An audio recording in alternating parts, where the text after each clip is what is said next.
من يهده الله فلا مضل له ومن يضلله فلا هادي له ونشهد أن لا إله إلا الله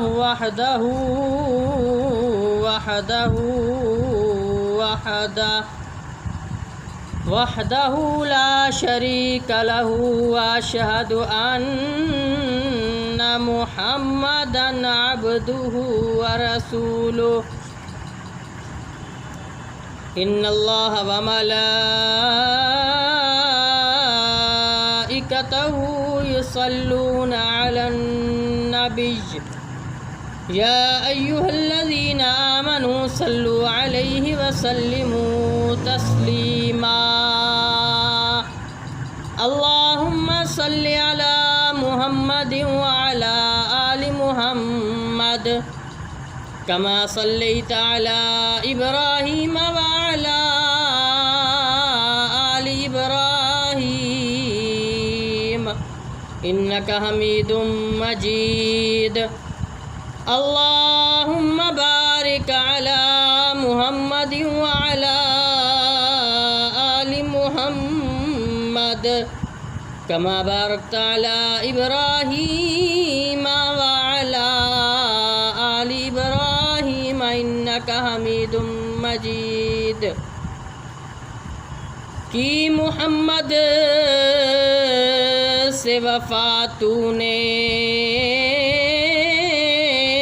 تو ہم تیرے ہیں یہ جہاں چیز ہے کیا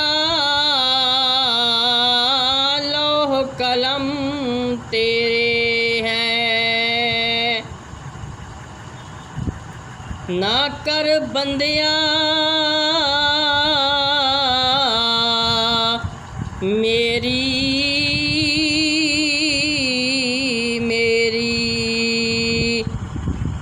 کی تیری کی میری چار دن آدھا دنیا میں لا تے پھر وہی مٹی دی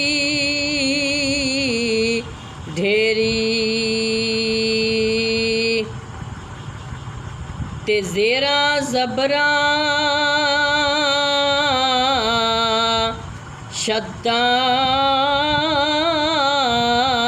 مداں وچ تعریف دے آیاں آما لوکاں خبر نہ کاہی تے خاصا رمضان پائیاں بلغ العلا بکمالہ کشف الدجا بجمالہ حسنت جمیع خصالہ صلو علیہ وآلہ تمام دوست مل کر حضور سرور کائنات فخر موجودات پر درود و سلام کا تحفہ پیش کریں الصلاۃ والسلام علیک یا سیدی یا رسول اللہ الصلاۃ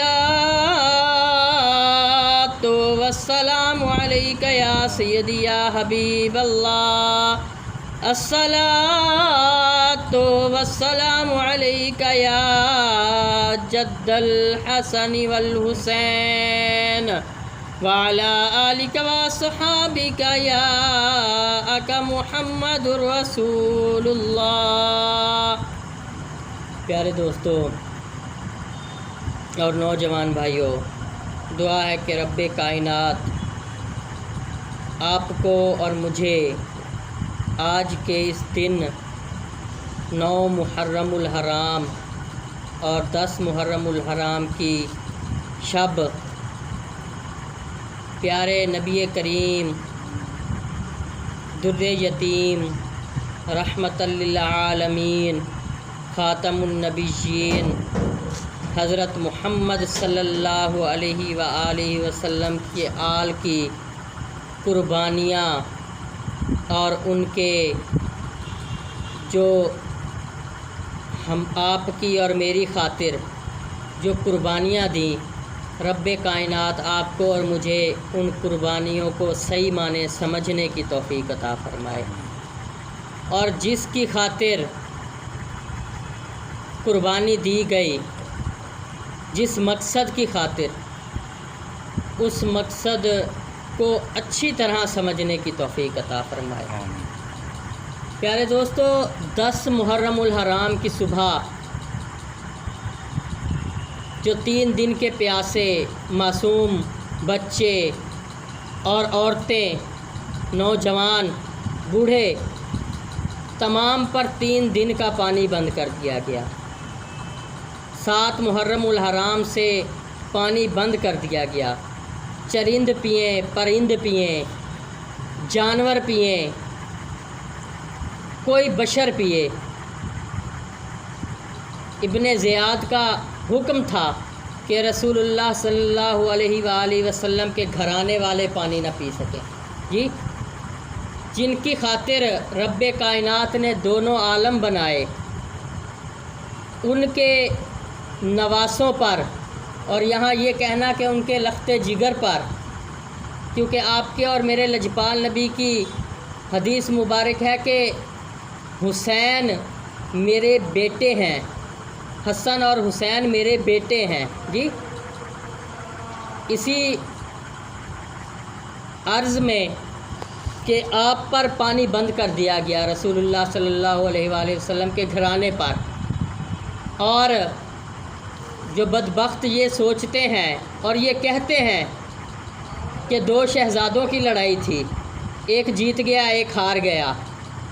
یار، یہ کون سے لڑائی تھی جس میں نہ معصوم بچوں کو چھوڑا گیا، نہ عورتوں کو ظلم کرنے سے چھوڑا گیا، نہ عورتوں پر ظلم کی انتہا کر دی گئی؟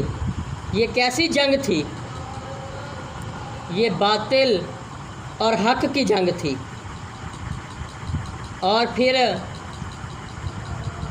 آپ کے اور میرے لجپال نبی کے نواسے مدینہ المنورہ میں آپ کا گھر، آپ کے گھر کا ایک دروازہ مسجد نبوی میں کھلتا تھا۔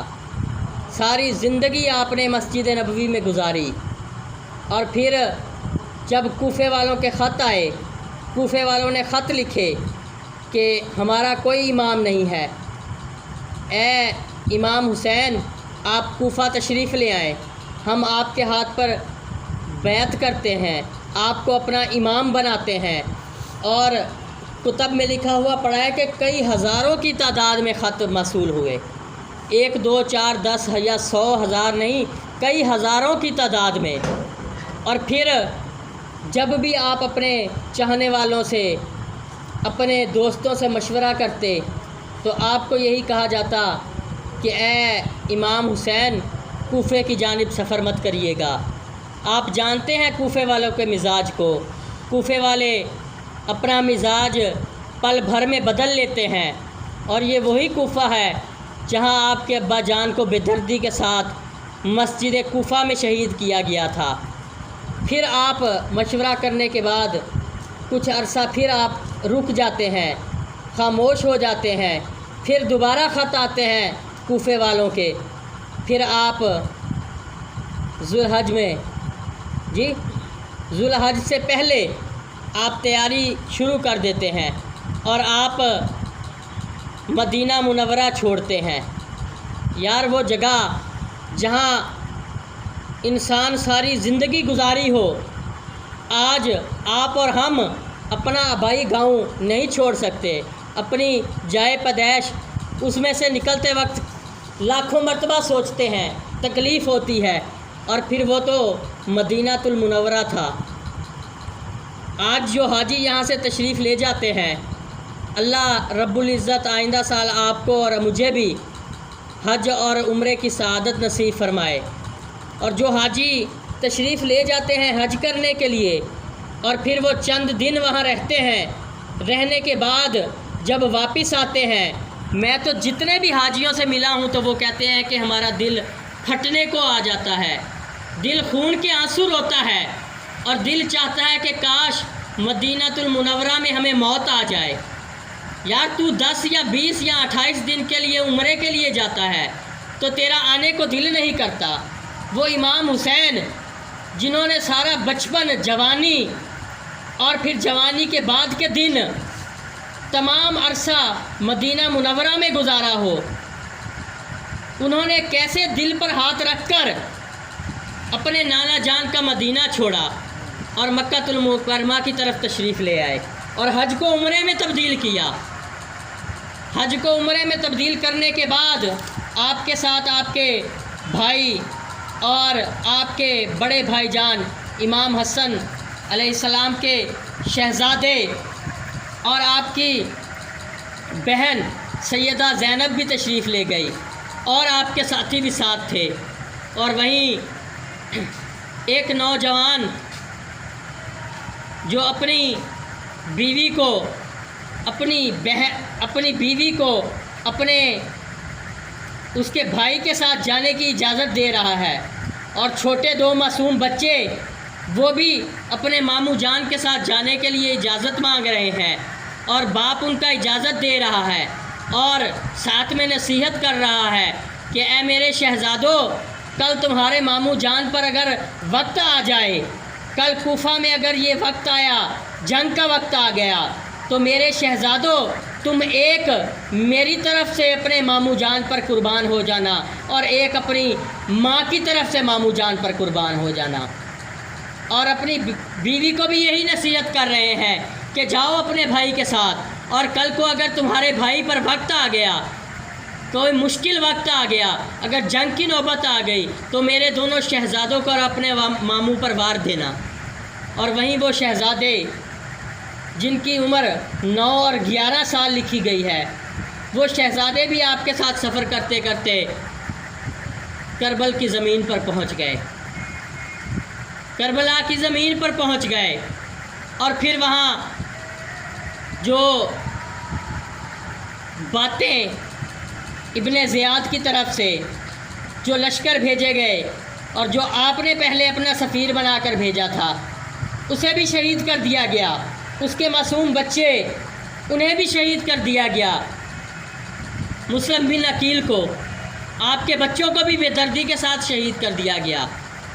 یار آل رسول کی سخاوت تو دیکھ، نظام مصطفیٰ تو دیکھ، کہ جب مسلم بن عقیل کو شہید کیا گیا اور آپ کو ابن زیاد کی اس جھوٹی بادشاہت میں آپ کو لے کر جایا گیا اور آپ سے آخری نصیحت پوچھی گئی، تو آپ نے فرمایا کہ میری آخری نصیحت یہ ہے کہ ایک ایسا شخص مجھے مقرر کرنا ہے، مجھے متعین کرنا ہے، جو میرے ویر امام حسین کو میں جو خط لکھوں وہ ان تک پہنچا دے۔ اس خط میں آپ لکھتے ہیں کہ اے میرے ویر، کوفے والوں نے اپنا مزاج بدل لیا۔ جب آخری دن آپ نے نماز عصر ادا کی تو آپ فرماتے ہیں کہ مسلم بن عقیل میرے پیچھے 30 نمازی تھے، 30۔ پہلے اس سے 2 دن پہلے آپ کے پیچھے ہزاروں کی تعداد میں، سینکڑوں کی تعداد میں مسجد کوفہ بھری ہوئی ہوتی تھی آپ کے پاس نمازیوں کے لیے۔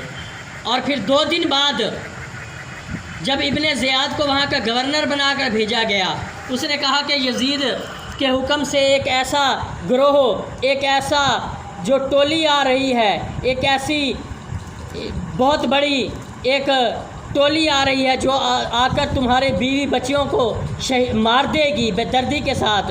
تم مسلم بن عقیل کے ہاتھ پر جو تم نے بیعت کی، جب آپ نے بیعت لی مسلم بن عقیل نے، تو یہ بیعت لی کہ امام حسین آپ کے امام ہوں گے۔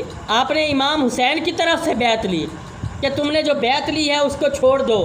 اور پھر کوفے والوں کا مزاج اور کوفے والوں کا ایمان وہ تو پل بھر میں بدلتا تھا، اور پھر ایسا ہی ہوا کہ آپ کا مزاج بدل گیا کوفے والوں کا۔ آپ کہتے ہیں کہ 30 نمازی میرے پیچھے نماز میں تھے، جب میں نے سلام پھیرا تو 10 نمازی رہ گئے۔ آپ کہتے ہیں کہ جب میں مسجد کوفہ سے باہر نکلا تو وہ 10 نمازی جو تھے وہ بھی ادھر ادھر ہو گئے۔ پھر آپ کو گرفتار کیا گیا، ابن زیاد کے پاس لے کر گئے۔ آپ نے کہا کہ ایک وہ خط لکھنا ہے اور ایک ایسا سفیر مجھے متعین کرنا ہے جو یہ خط میرے ویر امام حسین تک پہنچا دے۔ یار آل محمد کی محبت تو دیکھ، دوسری وصیت تو سن۔ آپ نے کہا کہ دوسری میری وصیت یہ ہے، دوسری میری یہ آخری وصیت یہ ہے کہ میں نے کوفہ میں آنے کے بعد جو پیسے خرچ کیے وہ کچھ پیسے تو میں خود پاس سے لے کر آیا تھا، وہ خرچ ہو گئے، اور 6 درہم میں نے فلاں شخص سے لیے تھے، میں اس کا مقروض ہوں اور 6 درہم میں نے اس کے دینے ہیں۔ اس لیے میں چاہتا ہوں کہ مجھے جب تو مار دے گا، مجھے جب شہید کر دے گا، ابن زیاد کو آپ فرماتے ہیں کہ مجھے شہید کرنے کے بعد یہ جو کپڑے میں نے تن پر پہنے ہوئے ہیں ان کپڑوں کو بیچ کر اس شخص کے 6 درہم ادا کر دینا۔ یار آل محبت کی محبت تو دیکھ، نظام مصطفیٰ تو دیکھ۔ آج جو ہمارے ہاں نظام مصطفیٰ ہے وہ نظام مصطفیٰ آپ کے اور میرے لجپال نبی چاہتے تھے، اور وہی لجپال نبی کا نواسہ چاہتا تھا۔ وہ نظام مصطفیٰ نہیں چاہتے تھے جو آج جو باہر کے ممالکوں میں ہے، مسجد بھی بڑی ہے، شراب خانہ بھی بڑا ہے، جس کا جو جی چاہے وہ کرے۔ یہی تو یزید کہتا تھا۔ آپ کہتے تھے کہ نہیں، ایسا نہیں ہو سکتا۔ آخری خطبے میں جو آپ نے ارشاد فرمایا، مفسرین لکھتے ہیں اور کتب میں پڑھا، آپ کے وہ الفاظ، آپ نے فرمایا کہ اے یزید، اے ابن زیاد، اپنے مالک کو جا کر بتا دے کہ مجھ جیسا تجھ جیسے کی بیعت نہیں کر سکتا۔ یہ آپ کے اور میرے لیے لمحہ فکریہ ہے۔ یہ جو وہ بدبخت لوگ کہتے ہیں کہ 2 شہزادوں کی جنگ تھی، ان سے پوچھو کہ کیسے شہزادے تھے کہ 6 ماہ کا علی اصغر کو بھی نہ دیکھا۔ نظام مصطفیٰ میں آج تب سے لے کر آج تک نہ بچوں پر ظلم کیا جاتا ہے، نہ عورتوں پر ظلم کیا جاتا ہے۔ تو کیسا نظام مصطفیٰ چلا رہا تھا؟ یزید سے پوچھو کہ تیرا بیٹا وہ بھی تخت پر بیٹھنے کے لیے تیار نہیں ہوا۔ کل کو جب علیل ہو گیا تو نے اپنے بیٹے کو بلایا تو اس نے کہا میں ایسے تخت پر نہیں بیٹھ سکتا جس تخت پر امام حسین اور آل رسول کے خون کے نشان ہوں، تو نے اس تخت پر بیٹھ کر حکم دیے ہوں، میں اس تخت پر نہیں بیٹھ سکتا۔ اور پھر آپ نے دوسری وصیت یہ کی، اس کے بعد آپ کربل کی زمین پر پہنچ گئے اور 10 محرم الحرام کو شہادتیں شروع ہو گئی۔ 3 دن کے پیاسے آپ کے اور میرے لجپال نبی کے نواسے اور ان کے ساتھی 72، اور وہاں ایک طرف 36 ممالکوں کی 36 ملکوں کی فوج کھڑی ہے۔ حق اور باطل کی لڑائی ہے۔ معلوم تھا کہ ہم باطل ہیں، امام حسین کے خیمے والے حق پر ہیں۔ ڈر تھا، خوف تھا کہ کہیں ہماری جو یہ سلطنت ہے یہ ختم نہ ہو جائے، اور پھر ویسا ہی ہوا۔ آپ تو 72 تھے۔ مفسرین لکھتے ہیں کہ اگر وہاں پڑھا جائے تو 72 لاشیں جو 71 لاشیں امام حسین نے اٹھائے، اس کے بدلے میں ابن زیاد نے اپنے کتنے وہ جو بدبخت لعین تھے ان کو واصل جہنم کیا، اس کی کوئی گنتی ہی نہیں آتی جی۔ اور پھر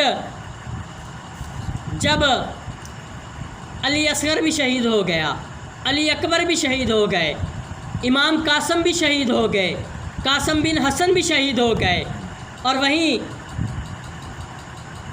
حر بھی۔ ایک اور بات ادھر کہنا ضروری سمجھوں گا کہ وہ حضرت حر جنہوں نے ایک نماز تیرے اور میرے لجپال نبی کے نواسے کے پیچھے ادا کی اور دل کی دنیا پھر گئی۔ آپ نے کہا کہ میں اس ابن زیاد لعین کی جو وزارتیں ہیں اور جو مجھے انعام و کرام ملے ہیں میں اس کو ٹھوکر مارتا ہوں اور میں حق کی طرف آتا ہوں۔ آپ کے اور میرے لجپال نبی کے نواسے نے گلے سے لگایا، چند سیکنڈ سینے سے لگایا اور اس کے دل کی دنیا ہی بدل گئی۔ اور وہاں جو آج بھی پہلو میں سو رہے ہیں، جو ہر عمل کے بعد آپ کے اور میرے لجپال نبی کے گلے لگتے رہے، کیا ان کے دل کی دنیا نہیں بدلی ہوگی؟ آج حر جو چند لمحے کے لیے آپ کے اور میرے لجپال نبی کے نواسے کے سینے سے لگا، اس کے دل کی دنیا بدل گئی۔ اور وہ نواسا جو نانے کی زبان چوستا رہا، کندھوں پر بیٹھتا رہا اور زلفوں کو مہارے بنا کر پھرتا رہا، کیا اس نے انہیں نہیں دیکھا تھا؟ اور پھر اس جنگ میں بعد میں کچھ کتب میں ان کے نام تبدیل کر دیے گئے، لیکن زیادہ تر روایات جو ملتی ہیں وہ یہی ناموں سے ملتی ہیں کہ وہاں امام حسین بن علی، ابو بکر بن علی، عثمان بن علی اور عمر بن علی، عباس بن علی بھی تھے۔ آپ کے دلوں میں بغض اتنا بھر گیا کہ آپ نے انہیں کربل کی جو ایک جنگ ہوئی اس سے ہی انہیں خارج کر دیا۔ پھر دیکھا گیا کہ خارج نہیں ہو سکتے، پھر ان کے نام تبدیل کر دیے گئے جی۔ اور روایت ملتی ہے کہ حضرت عباس بن علی اور عثمان بن علی ایک ہی ماں کے بطن میں سے تھے، ایک ہی ماں کے بطن میں سے تھے۔ آپ دونوں وفا کے پیکر تھے۔ یار کوئی دشمنوں کے نام پر بھی اپنے بچوں کے نام رکھتا ہے جی۔ نبی کو یہ پتا تھا کہ آج سے کتنے سالوں بعد میرے نواسے کے ساتھ ظلم ہوگا۔ مٹی کربل کی اٹھا کے آپ نے دکھائی اور نواسے نے وہی کئی سالوں بعد وہی مٹی اٹھا کر کہا کہ یہی مٹی نانا جان مجھے بتاتے تھے اور دکھاتے تھے کہ اسی مٹی پر میرے نواسے نے شہید ہونا ہے۔ جب آپ کے اور میرے لجپال نبی چند سالوں بعد نواسے کی شہادت بتا سکتے ہیں اور اپنے گزرنے کے بعد ظاہری طور پر اس دنیا سے جانے کے بعد وہ یہ نہیں بتا سکتے کہ کل کہ میرے کس دوست نے میرے آل کے ساتھ ظلم اور جبر کرنا ہے۔ اور پھر معصوم وہ دو بچے اون و محمد، جب انہوں نے دیکھا کہ معصوم علی اصغر بھی شہید ہو گیا، کڑیل جوان علی اکبر بھی شہید ہو گیا، عباس بھی شہید ہو گئے، امام قاسم بھی شہید ہو گئے، آپ ماموں جان کے پاس خیمے میں جاتے ہیں، ماموں جان کے آگے ہاتھ جوڑ کر کھڑے ہو جاتے ہیں اور کہتے ہیں کہ اے ماموں جان ہمیں بھی اجازت دیں، ہمیں بھی اجازت دیں، ہم بھی جنگ کے لیے جاتے ہیں۔ تو آپ فرماتے ہیں کہ نہیں، تمہیں اجازت نہیں دے سکتا، تمہیں جنگ کی اجازت کیسے دے دوں، کیسے یہ برداشت کروں کہ اپنی بہن کی گود اجڑ جائے، میں یہ برداشت نہیں کر سکتا، اس لیے تمہیں اجازت نہیں دوں گا۔ وہ بچے بھاگتے ہیں اور اپنے اماں جان کے خیمے میں تشریف لے جاتے ہیں، جا کر وہاں روتے ہیں۔ تو ماں کہتی ہے کہ بیٹا اگر اجازت مل گئی ہے تو پھر کیوں روتے ہو؟ کیا موت سے ڈر لگ رہا ہے، جنگ سے ڈر لگ رہا ہے؟ تو کہتے ہیں معصوم بچے کہ نہیں امی جان، نہ موت سے ڈر لگتا ہے نہ جنگ سے ڈر لگ رہا ہے، ہم تو اس لیے رو رہے ہیں کہ ماموں جان نے ہمیں اجازت نہیں دی جنگ کی۔ اور وہ سیدہ زینب انہوں نے بھی بی بی فاطمہ الزہرا کا دودھ پیا ہوا تھا، ان کی رگوں میں بھی شیر خدا کا خون تھا۔ اپنے دونوں بچوں کو پکڑتی ہیں، اپنے دونوں ہاتھوں سے اور اپنے ویر کے خیمے میں داخل ہو جاتی ہیں، خیمہ حسینی میں داخل ہو جاتی ہیں اور جا کر کہتی ہیں کہ اے میرے ویر، تجھے معلوم ہے کہ عبداللہ بن جعفر نے، میرے شوہر نے، جب ہم وہاں سے نکل رہے تھے یہ وصیت کی تھی، یہ نصیحت کی تھی کہ میرے بچوں جب ماموں پر وقت آئے تو اپنی جان کا نذرانہ ماموں کو دے دینا۔ تو بھائی کہتا ہے کہ بہن میں یہ کیسے برداشت کروں گا کہ تیری گود اجڑ جائے، اور کل جب تو جا کر مدینہ اور مکہ میں کربل کا یہ سفر، جو کربل میں ہمارے ساتھ ظلم ہوا، جب یہ تو یاد کرے گی تو تو ان معصوم بچوں کو دیکھے گی، تجھے صبر آ جائے گا۔ اگر آج میں انہیں قربان کر دیتا ہوں، دین اسلام پر قربان کر دیتا ہوں، تو تجھے پھر کیسے صبر آئے گا؟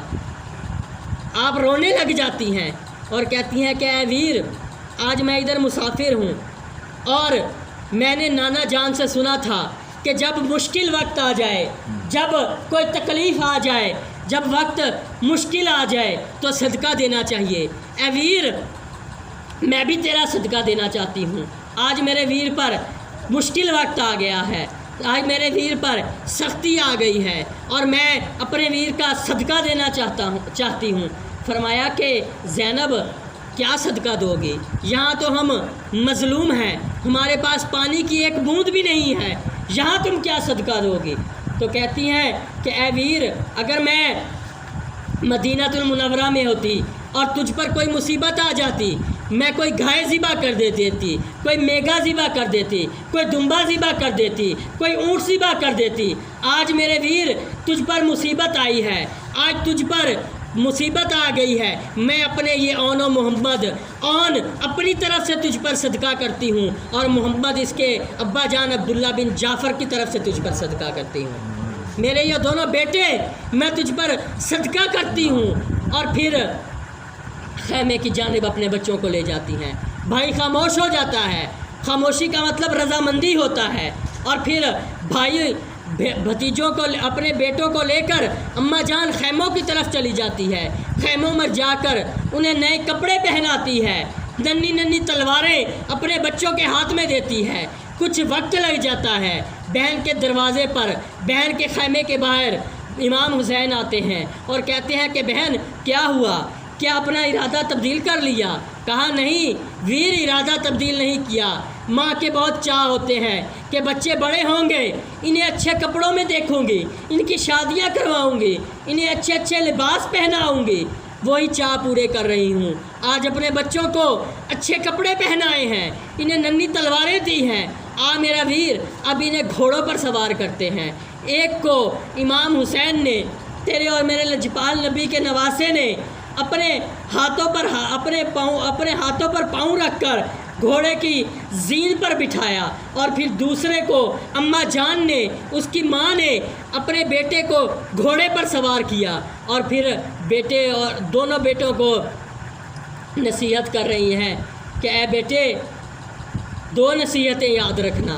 ایک نصیحت یہ کہ جب نہر فرات تک پہنچ جاؤ تو پانی نہ پینا، کیونکہ امام حسین کے لخت جگر اصغر، امام اصغر جی علی اصغر، وہ شہید ہو گیا بنا پانی کے، امام قاسم وہ بنا پانی کے شہید ہو گیا، میرا ویر عباس بنا پانی کے شہید ہو گیا۔ تو تم یہ ذہن میں رکھنا، اگر نہر فرات تک پہنچ جانا تو پانی منہ میں مت لینا، اور دوسرا اگر ابن زیاد تک پہنچ جانا تو اس کی پیٹھ پر وار مت کرنا، سینے پر وار کرنا۔ اور پھر وہ بچے، تاریخ لکھتی ہے کہ وہ بچے ایسے جنگ کرتے ہوئے گئے کہ جیسے کوئی بڑا شیر، اللہ رب العزت کا شیر جنگ کر رہا ہو، اور کئی وہ جو لعین بدبخت تھے انہیں واصل جہنم کر دیا۔ اور اتنے میں دو روایات ملتی ہیں۔ ایک روایات میں لکھا ہوا آتا ہے کہ اتنے میں ابن زیاد نے آواز لگائی، جب آپ نزدیک پہنچ گئے دونوں شہزادے، ابن زیاد نے آواز لگائی کہ یک مشت ہو کر ان بچوں پر حملہ کرو، انہیں بچہ مت سمجھو۔ اگر یہ میرے پاس پہنچ گئے تو یہ مجھے قتل کر دیں گے، مجھے مار ڈالیں گے۔ تو پھر ایک روایت میں یہ آتا ہے کہ جب وہ بچے ابن زیاد کے پاس پہنچنے والے تھے تو ابن زیاد نے آواز لگائی، وہاں خیمے جل رہے ہیں، تمہاری ماں جل رہی ہے، تمہاری بہنیں جل رہی ہیں، تمہاری چچی جل رہی ہے اور تم یہاں جنگ کر رہے ہو۔ جب بچوں نے مڑ کر پیچھے دیکھا تو یک مشت آپ پر حملہ کیا گیا، نیزے اور برچھیوں کے ساتھ، تیروں کے ساتھ آپ پر حملہ کیا گیا، اور آپ میدان کربلا میں گھوڑے کی زین سے گر کر زمین پر آ گئے اور اپنے ماموں جان کو آواز دی۔ امام حسین اپنے خیمے میں سے نکلے اور جا کر اون محمد کا سر اپنے گود میں رکھا۔ امام حسین کہتے ہیں کہ معصوم بچوں نے میری طرف دیکھا اور کہا کہ ماموں جان، ہماری اماں جان کو جا کر کہہ دینا کہ ہم نہر کے پاس پہنچ گئے تھے اور ہم نے ایک لمحے کے لیے بھی نہیں سوچا کہ ہم پانی کو منہ میں لے لیں، اور ہم ابن زیاد کے پاس ہی پہنچنے والے تھے کہ یک مشت ان کافروں نے مجھ پر حملہ کر دیا اور ہم شہید ہو گئے۔ اور اماں جان کو یہ بھی بتانا کہ ہم نے اپنے جتنے بھی زخم ہیں اپنے سینے پر کھائے ہیں، پیٹھ پر کوئی زخم نہیں کھایا۔ اور امام حسین کی گود میں دونوں شہزادوں نے دم توڑ دیا۔ امام حسین کی گود میں اون محمد نے دم توڑ دیا۔ انا للہ و انا الیہ راجعون۔ اور پھر امام حسین کھڑے ہو کر حسب معمول آسمان کی طرف دیکھ کر شکر ادا کیا اور کہتے ہیں کہ اے رب کائنات، امام حسین کی اس قربانی کو بھی قبول فرما لے۔ اور معصوم بچے اس طرح اپنے ماموں جان پر شہید ہو گئے، اپنے ماموں جان پر واری ہو گئے۔ پیارے دوستو، اصل مقصد جو قربانی کا تھا، اس سے آج